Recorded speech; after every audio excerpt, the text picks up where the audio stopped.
Salut à tous, on se retrouve sur la chaîne Apprenons la cybersécurité pour continuer à explorer quelques notions de base de la cryptographie. Alors aujourd'hui, et comme promis dans la dernière vidéo, on va parler de l'analyse fréquentielle et on va aussi essayer de renforcer un petit peu le code qu'on avait vu la dernière fois. Bon, comme d'habitude, on construira des outils avec l'IA et on ira regarder comment Gemini a fait son travail. Alors rappelez-vous, dans la vidéo précédente, on avait terminé en disant que la première chose à faire pour déchiffrer un message chiffré avec un chiffrement de type substitution monoalphabétique, eh bien, c'était de connaître la langue. Or, comment connaître la langue? Eh bien, on va exploiter pour ça une faiblesse qui est due au fait que justement la substitution est monoalphabétique. C'est-à-dire qu'une lettre est toujours remplacée par une même lettre. Et du coup, la fréquence de la lettre dans le message clair et de la lettre correspondante dans le message chiffré est la même. Les fréquences ne sont pas impactées par ce type de chiffrement. Voilà, on va donc attaquer ce chiffrement en étudiant les fréquences. C'est ce qu'on appelle l'analyse fréquentielle. Et je vous ai mis à l'écran un petit prompt que j'ai donné à Gemini pour qu'il nous génère un outil qui calcule les fréquences. Donc je lui ai dit de générer une page web qui permet de compter le nombre d'occurrences de chaque lettre d'un texte et de calculer sa fréquence. Comme d'habitude, je lui demande d'ignorer les accents ainsi que le CCDI. Je lui demande de tout mettre en majuscule, parce qu'un A majuscule ou un A minuscule, finalement, au niveau de la fréquence, c'est la même lettre. Et je lui demande de nous dessiner un joli graphique en histogramme avec les fréquences, en nous classant les fréquences les lettres de la plus fréquente à la moins fréquente. Alors, voici ce que Gemini m'a donné. Un champ de saisie ici, de quoi calculer. On va tout de suite regarder sur un exemple ce que ça donne. Donc je reprends le texte mystère sur lequel on avait travaillé l'autre fois. Voilà, je vais le mettre dans l'outil et il va compter les fréquences. Et voilà, on a un joli histogramme. On remarque que la lettre qui est largement la plus fréquente en français, c'est le E. Alors, comme d'habitude, on profite du travail de l'IA pour progresser un petit peu et on va aller regarder le code source de la page d'analyse fréquentielle. Bon, je passe sur la partie des styles. On a notre partie HTML avec ici un champ d'input dans lequel on peut rentrer le texte. On a le bouton qui déclenche la fonction analyser texte, donc c'est celle-là qui va compter. Et on a ici un petit conteneur pour afficher le résultat qui est le graphique des fréquences. Ok, regardons rapidement donc le script. Donc il y a une grande fonction qui fait plein de choses. Alors on ne s'attardera pas sur la partie graphique, hein, mais juste on va quand même essayer de comprendre un petit peu comment ça fonctionne dans les grosses mailles. Alors il commence par récupérer l'objet qui contient le texte d'entrée. Bon, si jamais il n'y a pas de texte, il nous dit merci d'en saisir un. Ok, bon, très bien. Alors là, c'est rigolo parce qu'il ne fonctionne pas du tout comme la dernière fois pour se débarrasser des accents. Il va faire un tableau de mapping. Pour chaque lettre accentuée, il propose de la mapper sur la lettre non accentuée correspondante. Et il a aussi ajouté le CCD. Il n'y a pas que les accents. Donc c'est une autre approche. C'est intéressant de voir différentes variantes. Alors ensuite, eh bien, il va nettoyer le texte en appliquant ces règles-là. Alors comment il fait? Là aussi, c'est une autre approche. On parcourt plus caractère par caractère sur la base d'un index, mais le principe reste le même. On va parcourir le texte, que d'ailleurs au passage on met en majuscule. Si jamais le caractère que l'on vient sur lequel on est, puisqu'on pointe sur un des caractères du texte, si ce caractère est dans le tableau de mapping, ça veut dire qu'il est accentué. Donc dans ce cas-là, je concatène le caractère non accentué, c'est-à-dire la valeur dans le tableau, la valeur correspondante dans le tableau. Sinon, si ce caractère est une majuscule, bah, je concatène sans accent, du coup, je concatène directement la majuscule. Vous remarquerez qu'ici, il va comparer avec un opérateur plutôt mathématique, hein, supérieur ou égal, il va comparer un caractère avec un autre caractère. Euh, c'est plutôt une opération qu'on s'attendrait à avoir sur des variables numériques, mais en fait, il sait faire parce que derrière, il va comparer les codes. Donc, ce if-là veut dire si la lettre que je suis en train d'étudier est comprise entre A et Z, ça c'est un et logique, hein, je rappelle, on l'avait déjà vu, c'est-à-dire si c'est une des majuscules, alors je concatène.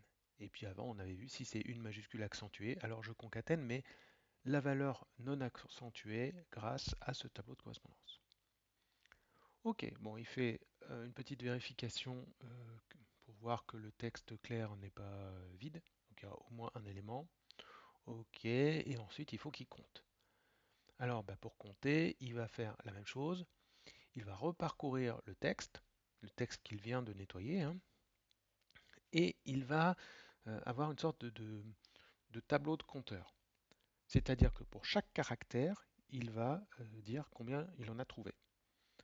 Donc évidemment, quand il tombe sur la première occurrence d'un caractère, au début c'est 0. Et après, à chaque fois qu'il va tomber sur une nouvelle occurrence, eh ben, il va faire plus 1. Et quand il aura fini de parcourir tout le texte, dans son tableau count, pour chaque lettre, on aura le nombre d'occurrences. Alors après, il faut calculer les fréquences. Donc il faut diviser par le total, multiplier par 100 pour avoir un pourcentage. Le total étant l'ensemble ici. Et derrière, il y a tout un code pour créer le graphique. Mais là, c'est pas du tout l'objet de la vidéo, donc on va passer et on va le croire sur parole. Voilà. Alors maintenant, revenons sur notre outil ici. On peut constater un certain nombre de choses, très bien. Mais moi, ce que je voudrais, c'est comparer ça par rapport à mon texte chiffré. Donc ça, c'était le texte qu'on avait essayé de déchiffrer ensemble la dernière fois. Donc le fameux texte mystère. Donc je le copie-colle. Je vais le remettre dans notre outil de chiffrement ici. Voilà. Donc là, on a un texte chiffré. Très bien. Comme la dernière fois.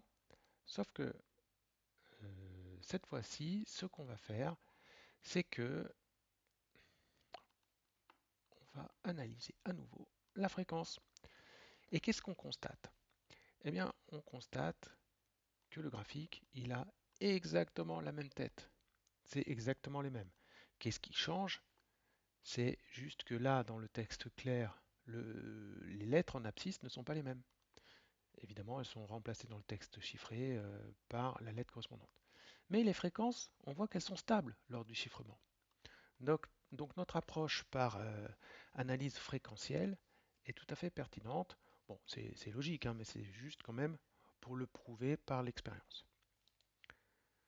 Alors maintenant, ce qu'on va faire aussi, c'est qu'on va regarder sur un texte différent, un autre texte français, et j'en ai choisi un ici. Alors comment j'ai fait? J'ai concaténé des morceaux de texte, un d'Émile Zola, un de Balzac.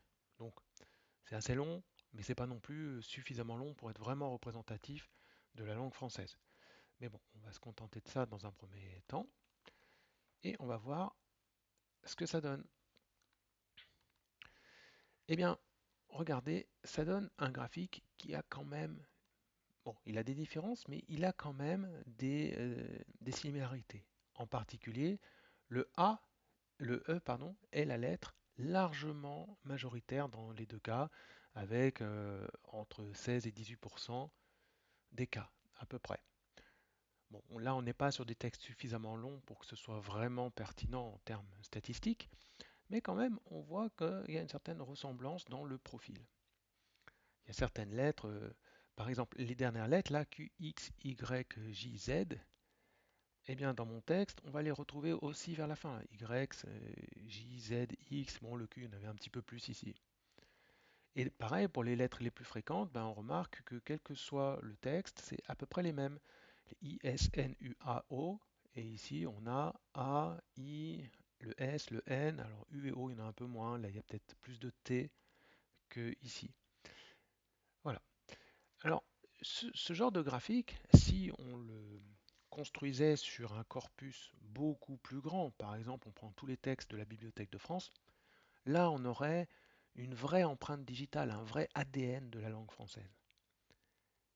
Et ça, c'est spécifique à une langue. Donc chaque langue va avoir son profil de fréquence comme ça, et on va pouvoir reconnaître la langue grâce à ça.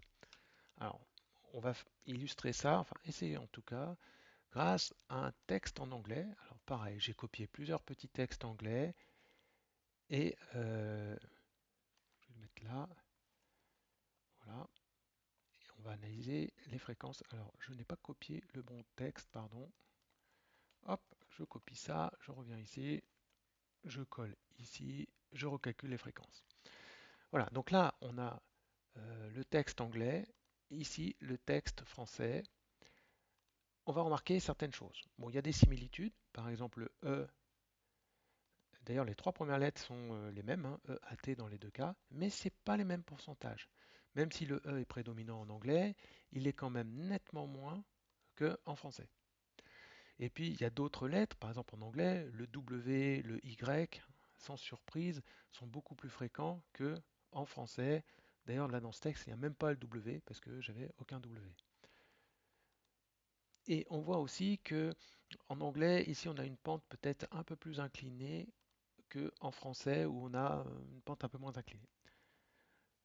Voilà, donc avec cet outil d'analyse de fréquence, on va être en mesure d'identifier la langue du texte. Je vous ferai remarquer aussi une chose ici, c'est que euh, dans cet exemple, on n'a regardé que les fréquences des lettres, mais on pourrait aussi étudier les fréquences de deux lettres, voire de trois lettres ou quatre lettres. Par exemple, en français, E2LE, E2TE, ou EMAN, ou sur les deux lettres, toutes les nasales comme les ON, IN, UN. Tout ça, ce sont des choses qu'on va retrouver avec une certaine fréquence spécifique au français, et en anglais, ça sera peut-être un petit peu différent. Donc, on peut faire des analyses fréquentielles beaucoup plus poussées que juste sur la base d'une seule lettre. Voilà, et bien maintenant, on a un outil pour trouver la langue. Et je rappelle aussi que si jamais votre chiffrement par substitution monoalphabétique ne conserve pas la ponctuation et les espaces, eh bien, il vous restera que l'analyse fréquentielle pour essayer de guider vos devinettes en disant, bon, ben, puisque la lettre la plus fréquente dans mon texte chiffré, par exemple, c'est un W, eh bien, peut-être que ça correspond au E dans un texte clair. La deuxième plus fréquente, c'est peut-être un A. Et de proche en proche, comme ça, vous pourrez réussir petit à petit à déchiffrer le texte. Ok, alors maintenant, eh bien, je vais essayer de vous montrer comment on peut renforcer encore le code par substitution monoalphabétique. Et on va passer au code de Wigner. Alors Wigner, notre ami Wigner, c'était un Français, donc c'est pas tout récent, hein, 1523. Et le principe de son chiffrement est le suivant. Plutôt que de substituer une lettre du message clair toujours par une autre lettre, enfin toujours par la même lettre, eh bien on va la substituer par une lettre, mais en pilotant cette substitution grâce à une clé. Alors, je vais vous montrer tout de suite sur un exemple. Ça sera beaucoup plus simple. Imaginons que je veuille chiffrer le mot cyber. Et ma clé, c'est je. Voilà, une clé de trois lettres. Alors déjà, la clé est plus courte que le message, hein. Habituellement, c'est comme ça. Donc, je vais écrire ma clé en dessous de mon message en la répétant autant de fois que nécessaire pour compléter jusqu'à la fin du message. Et puis ensuite, je vais utiliser une table de correspondance pour chiffrer ma lettre de message clair en fonction de la clé.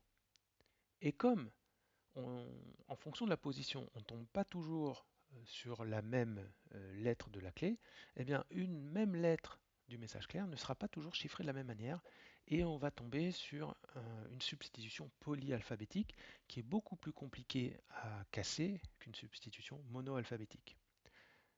On va illustrer ça tout de suite. Imaginons donc, je veux chiffrer la lettre C et la lettre C, elle est en face de la première lettre de la clé qui est un J. Alors dans cette table de correspondance, en ligne, ici, on a les lettres de la clé et en colonne, les lettres du message clair.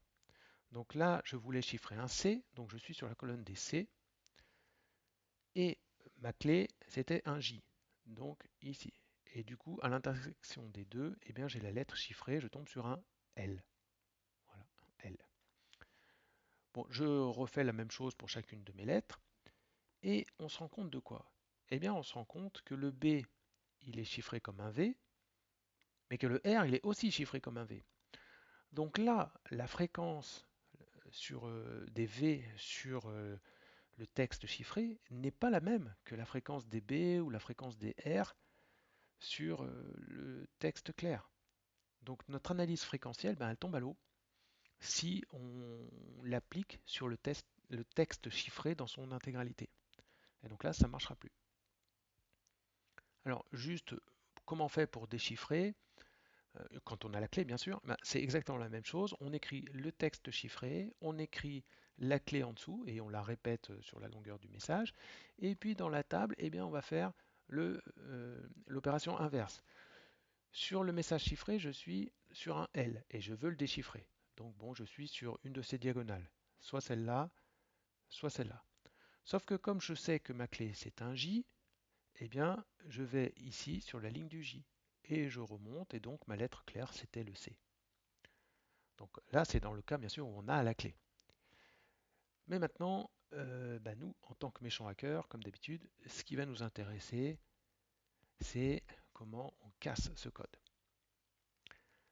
Alors avant de casser ce code, eh bien, on va demander à Gemini de nous créer un outil.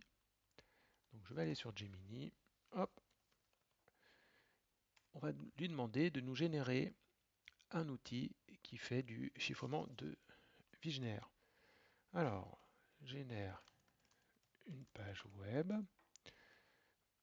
qui permet de chiffrer un message avec le chiffre de Wigner. Alors là, je lui donne pas beaucoup d'indications. On va voir s'il y arrive. Mais normalement, il est très fort, Gemini, donc il va y arriver. Voilà. On attend qu'il ait fini de générer toute la page. Très bien. Je copie le code. Je vais le mettre dans mon éditeur de texte. Voilà. Je lui dis que c'est du HTML pour avoir la colorisation. J'enregistre tout ça. Par exemple, je vais l'appeler Wigner. Voilà. Et du coup, eh bien, on va lancer l'outil et voir ce qui se passe.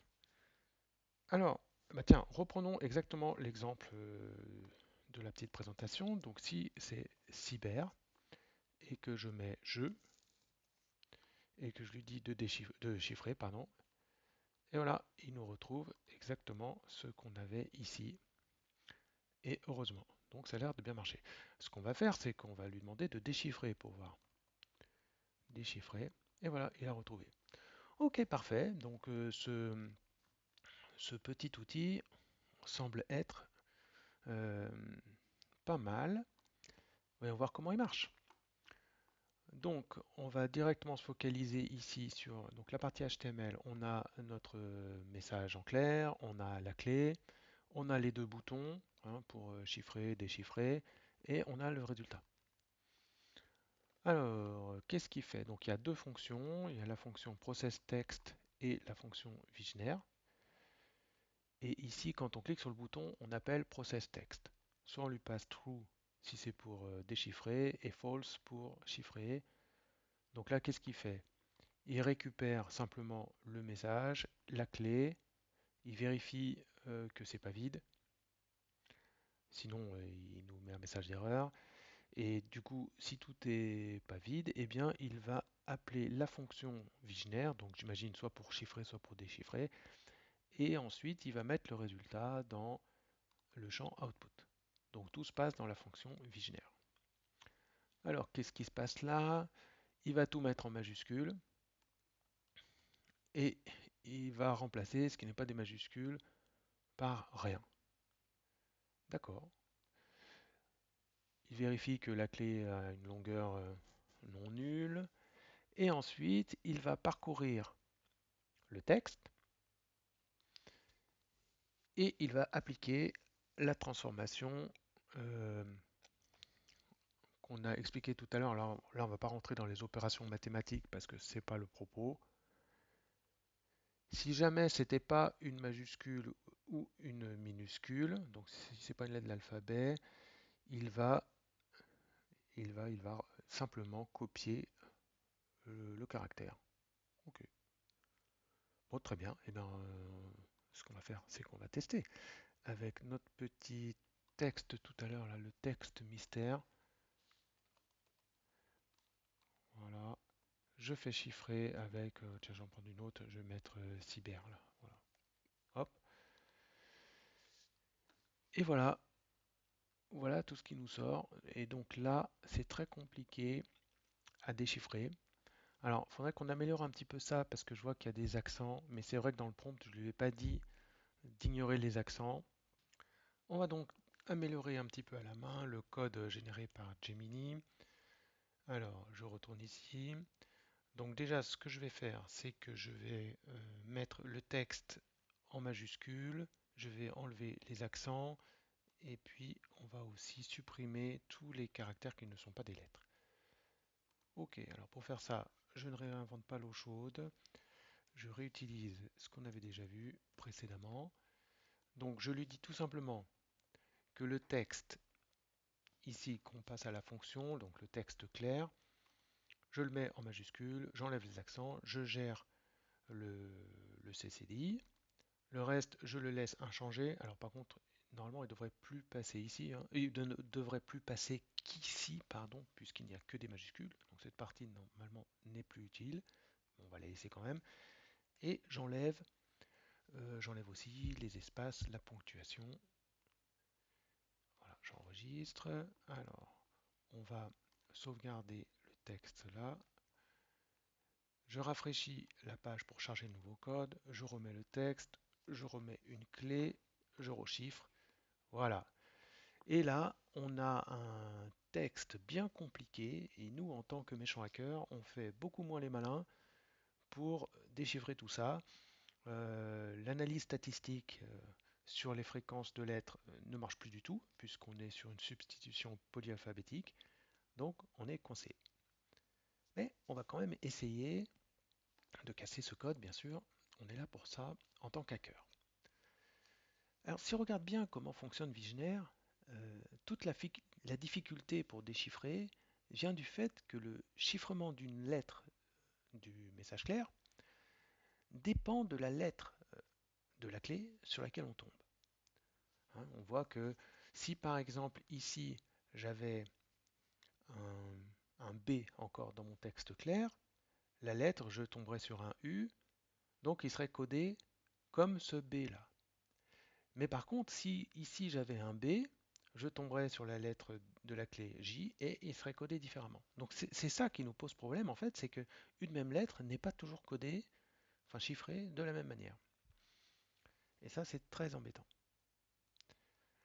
Et là, on va utiliser justement la faiblesse de ce code-là, c'est que les clés souvent sont plus petites que les messages et donc elles se répètent. Donc là, par exemple, un je, voilà, j'ai répété la clé.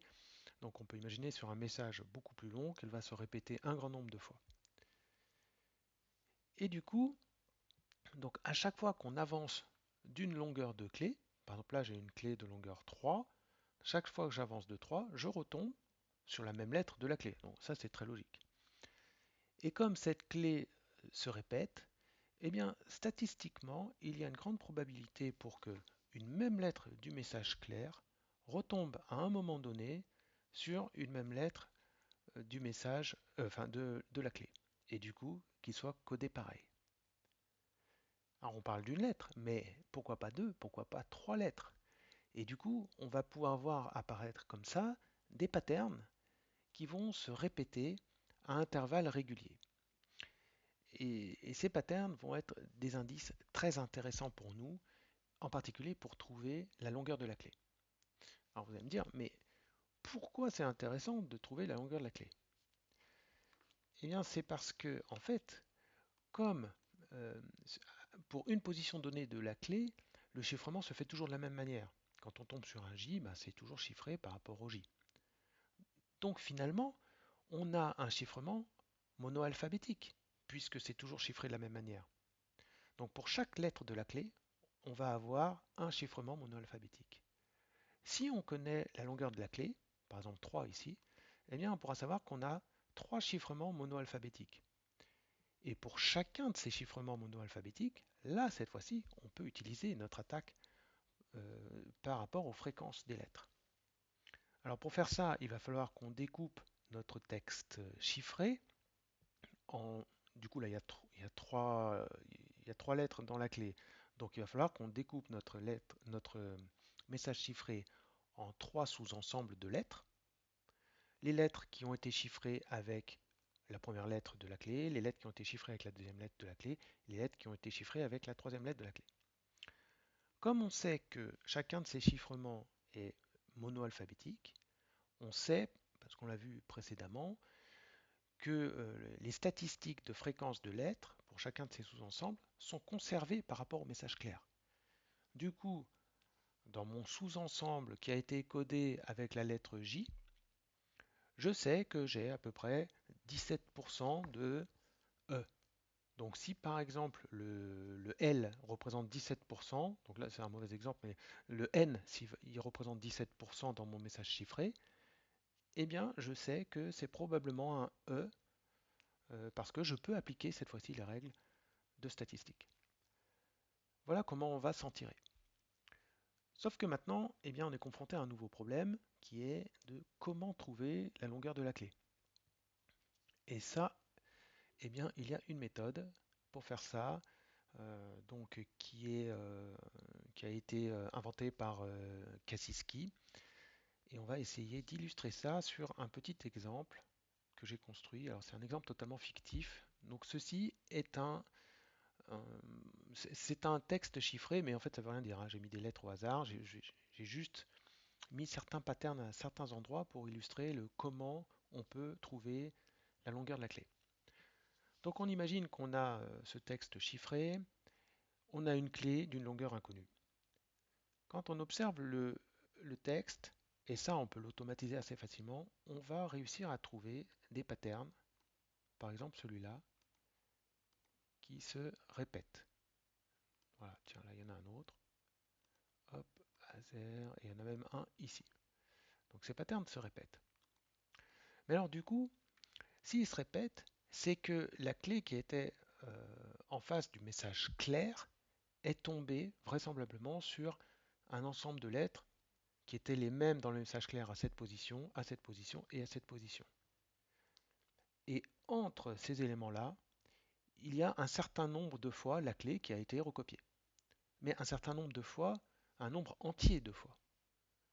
Donc par exemple, là, entre ce pattern et ce pattern-là, on a, alors j'ai mis des 1 pour pouvoir compter facilement, on a 12 positions. Donc on pourrait très bien imaginer qu'on a une clé, je vais mettre en minuscule, qui fait 12 positions. Ça c'est possible. E, F, G, H, I, J, K et L. Et donc là, ben, effectivement, quand je remets la clé ici, si mon message clair avait certaines lettres, elles auraient été encodées avec ABCD. Et là, les mêmes lettres auraient également été encodées avec ABCD, ce qui explique pourquoi dans le texte chiffré, on a deux fois le même pattern. Sauf qu'il y a un problème, parce que regardez, ici, le pattern se répète, et là, on ne tombe pas sur ABCD.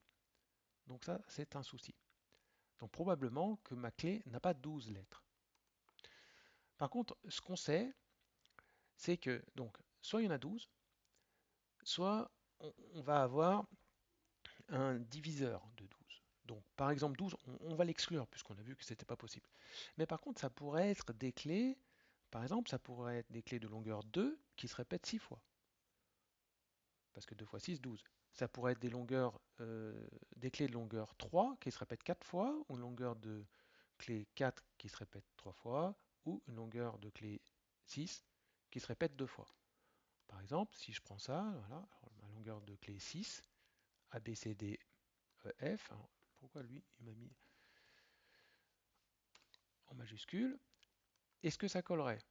Donc là, ça colle, ici ça colle, puisqu'on voit bien que le pattern, il est bien sur les 4 premières lettres, comme ici. Donc ça explique que le pattern du message clair, on le retrouve dans le message chiffré. Ici ça colle, et ici ça colle. Donc 6 est un très bon candidat. Alors, si on reproduit cette opération sur différents patterns, on va être capable petit à petit de trouver euh, la longueur de la clé en croisant ce qui est possible. Par contre, il faut essayer d'utiliser des patterns assez longs. Si vous utilisez un pattern d'une lettre, ça n'a aucun sens. De 2 lettres, il y a quand même une grande probabilité de retomber par hasard sur cette combinaison. 3 lettres, ça commence à devenir intéressant. Au-delà de 3 lettres, ça devient compliqué pour une autre raison, parce que ça voudrait dire que dans le message clair, on ait 4 lettres qui se répètent plusieurs fois dans le texte pour qu'on puisse mesurer les distances, et en plus que ça tombe pile poil au niveau de la taille de la clé. C'est de moins en moins probable. Donc moi, ce que je conseille, c'est d'essayer déjà avec 3, et puis après, de voir ce que ça donne.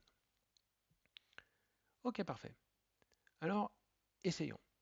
Donc je reprends ici mon texte qu'on avait chiffré avec Wigner.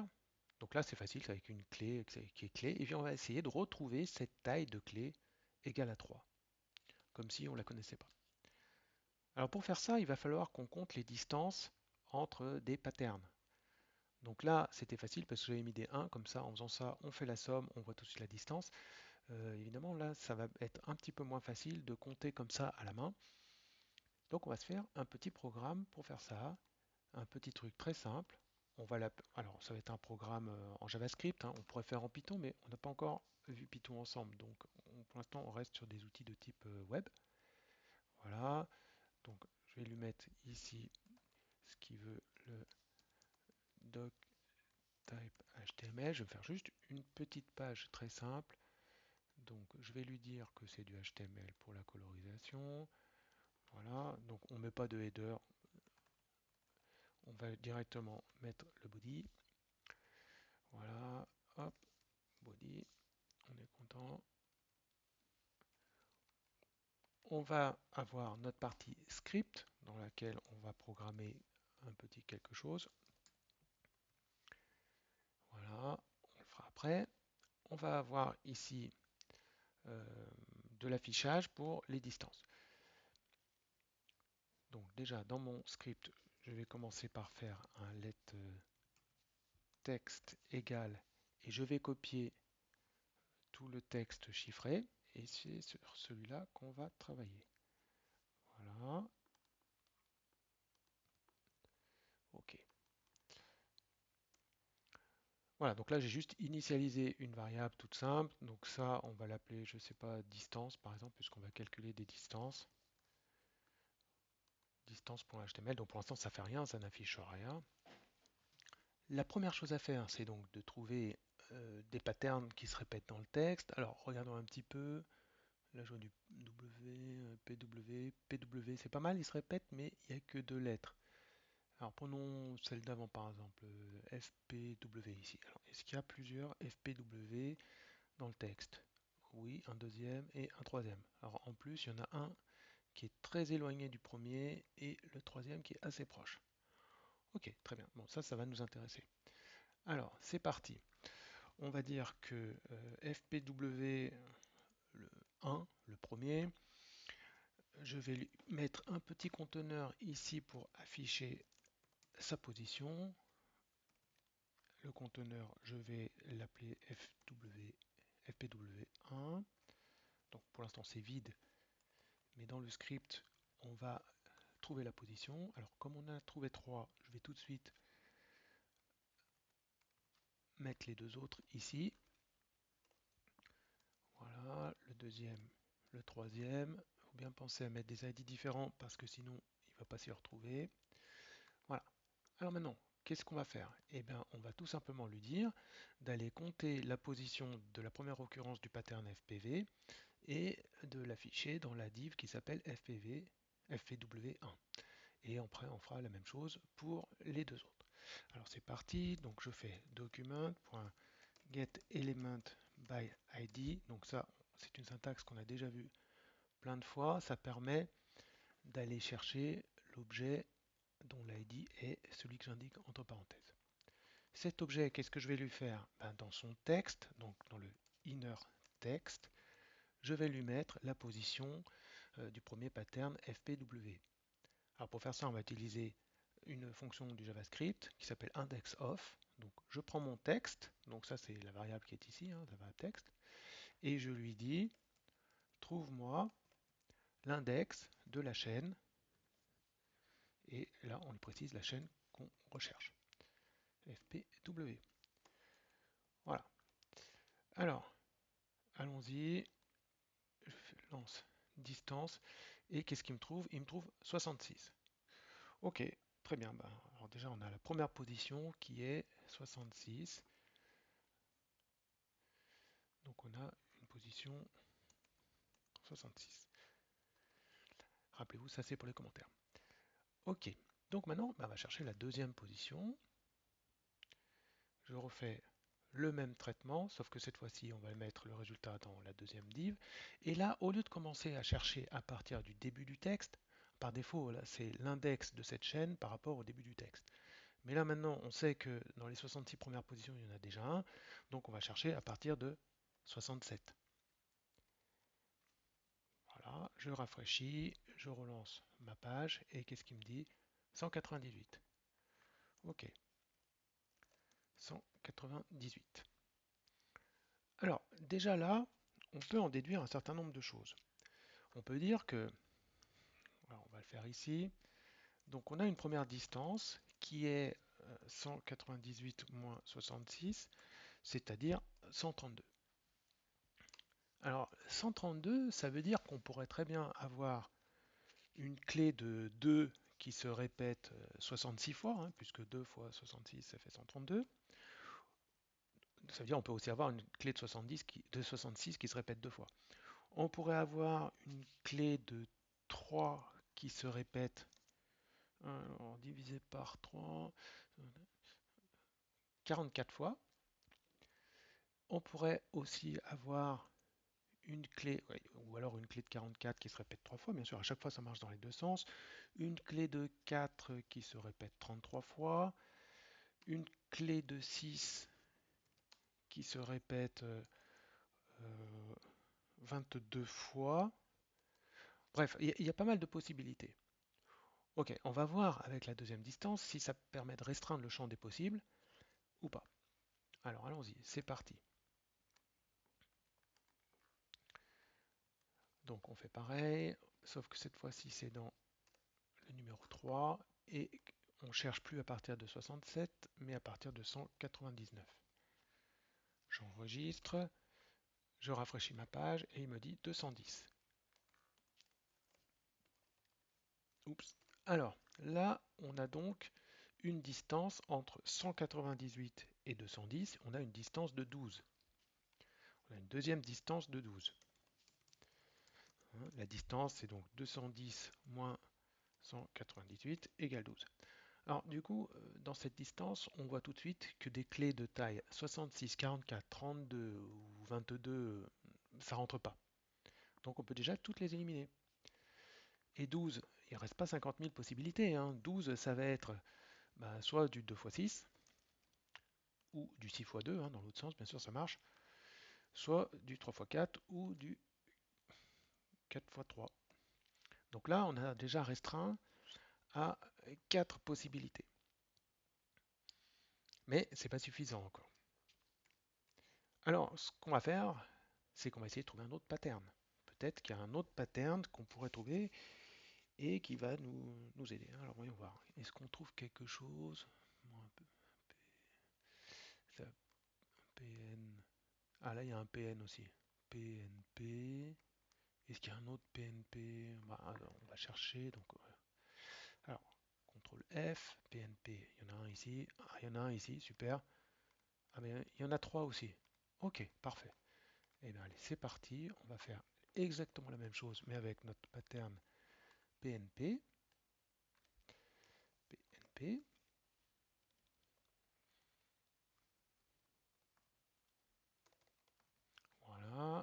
je l'appelle PNP1,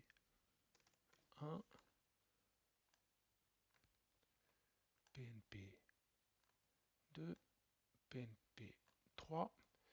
On recommence ici la recherche, alors depuis le début cette fois-ci, sauf que ça va être dans le conteneur PNP1 et qu'on cherche PNP. On enregistre, on rafraîchit la page et on trouve en position 83. Ok, position 83. Donc on fait la deuxième recherche, sauf que cette fois-ci on commence donc comme tout à l'heure à partir de 84. Je rafraîchis, je tombe sur 251 et on va pouvoir calculer une première distance. Donc ici, on a donc la distance qui est égale à 251 moins 83, ce qui nous fait 168, si je ne me trompe pas. Ok, alors disons 168. 168, c'est quoi? 168, c'est divisible par 2, hein, c'est 2 fois 84 ou 84 fois 2. Bon, évidemment, la longueur de clé 84, on peut déjà l'éliminer, puisqu'on a vu que c'était soit 2, soit 3, soit 4, soit 6. Donc 2 est toujours possible. Bon, très bien. Mais c'est aussi 3 fois... Alors, c'est divisible par 3, ça c'est sûr. 18, 150, 3 fois 56. On a du 4 fois 42 et on a du 6 fois 26. Ok. Et bien là, on n'est pas plus avancé parce qu'on retombe sur ce qu'on avait trouvé tout à l'heure. Donc là, ça ne nous a pas permis de progresser. Bon, on va aller voir la troisième occurrence du pattern PNP. Et si ce n'est pas suffisant, il faudra chercher un autre pattern. Alors PNP3, je cherche à partir de la position 252. J'enregistre, je rafraîchis ma page. 650. Ok, 650. Alors, on va mettre ça en commentaire. Donc là, déjà, c'est très intéressant parce qu'on voit tout de suite que la distance, ça va être un nombre impair. La distance, c'est 650 moins 251, c'est-à-dire 399. Bon, ben là, il n'y a même pas besoin de faire plein de calculs. On peut tout de suite éliminer tous les nombres pairs, donc 2, 4, 6. Il reste plus que 3. Et effectivement, ici, on a bien 3 fois 133 qui fait 399. Voilà, donc avec l'étude de seulement deux patterns, eh bien, on peut estimer la taille de la clé à 3. Et donc, on va pouvoir ensuite subdiviser notre texte en trois sous-textes en prenant une lettre sur 3 pour chacun des textes. Donc, par exemple, le premier texte, ça sera N, puis V, et ainsi de suite. Et sur chacun de ces sous-textes, on aura un chiffrement monoalphabétique. Donc, on pourra l'attaquer avec notre analyse fréquentielle. Alors évidemment, hein, c'est beaucoup plus fastidieux qu'un chiffre par substitution monoalphabétique sur l'ensemble du texte, hein, puisque là on en a plusieurs à traiter, mais on voit que ça reste possible. Alors, juste pour finir, je vais vous montrer un petit site ici qui s'appelle decode.fr, qui est pas mal, qui propose plein d'outils pour décoder un certain nombre. Alors, c'est pas décode, pardon, c'est d'accord. Il n'y a pas de E ici, c'est decode.fr, pardon. Donc ici, c'est un outil qui propose plein de façons de chiffrer des textes ou de les déchiffrer. Et en particulier, ici, il parle du chiffre de Wigner. Donc allons voir. Et on va pouvoir lui demander de déchiffrer notre texte et on va voir s'il y arrive. Alors je vais aller copier le texte chiffré. Voilà. Je remplace ici mon texte chiffré. Alors là, il y a plusieurs options. Soit je peux lui dire déchiffre automatiquement, soit je peux lui donner des indices. Par exemple, je peux lui donner carrément la clé, je peux lui donner la taille de la clé, je peux lui donner un certain nombre de choses. Mais là, nous, on va faire comme si on connaissait rien du tout et on va voir s'il arrive à trouver. Donc je fais déchiffrer automatiquement. Hop, il cherche. Et voilà, il a trouvé que la clé c'était clé et il a tout déchiffré. Donc l'intelligence artificielle dans nos vies quotidiennes, c'est bien le texte qu'on avait vu. Alors vous voyez qu'il y a plusieurs possibilités. Il propose une autre clé un peu plus longue de 9 lettres qui déchiffre partiellement le texte. On reconnaît intelligence, mais bien sûr il y a des erreurs puisque c'est pas la bonne clé. Voilà, donc il propose quand même certaines solutions, comme quoi il est assez, enfin c'est assez efficace cette méthode de Kaczynski. Voilà, donc pour rappel, hein, la méthode qu'on vient de voir, c'est on identifie la longueur de la clé grâce à des patterns et des distances. Alors Kaczynski, lui, ce qu'il va préconiser, c'est de prendre le PGCD, donc le plus grand commun diviseur, et ça, ce sera la longueur de la clé. Et ensuite, on subdivise notre message chiffré complet en n sous-messages, n étant la longueur de la clé, pour faire une analyse fréquentielle sur chacun des messages. Voilà, donc le chiffrement de Wigner, il est plus solide que celui qu'on avait vu précédemment, mais il n'est pas infaillible. Et je vous ai mis en dessous le théorème de Shannon qui dit que le seul chiffrement indéchiffrable, c'est celui dont la clé est aussi longue que le message, parce que là, on ne peut pas se ramener à des substitutions monoalphabétiques. En plus, il faut que cette clé soit totalement aléatoire, parce que si à l'intérieur de la clé, il y a des corrélations, si par exemple c'est un mot du français, bah, on pourrait imaginer qu'on teste tous les mots du français. Ça sera long, mais c'est pas impossible. Et en plus, il ne faut l'utiliser qu'une seule fois, parce que si un attaquant euh, intercepte deux messages chiffrés avec une clé très compliquée, mais avec la même clé, il va pouvoir commencer à établir des corrélations. Donc tout ce qui génère la moindre corrélation est à bannir pour renforcer euh, le chiffrement. Voilà, on arrive à la fin de cette vidéo. J'espère que ça vous a plu. N'hésitez pas à me laisser des commentaires si vous en avez envie, à vous abonner si vous souhaitez être tenu informé des prochaines vidéos. On se retrouve bientôt. En attendant, portez-vous bien et vive la cyber.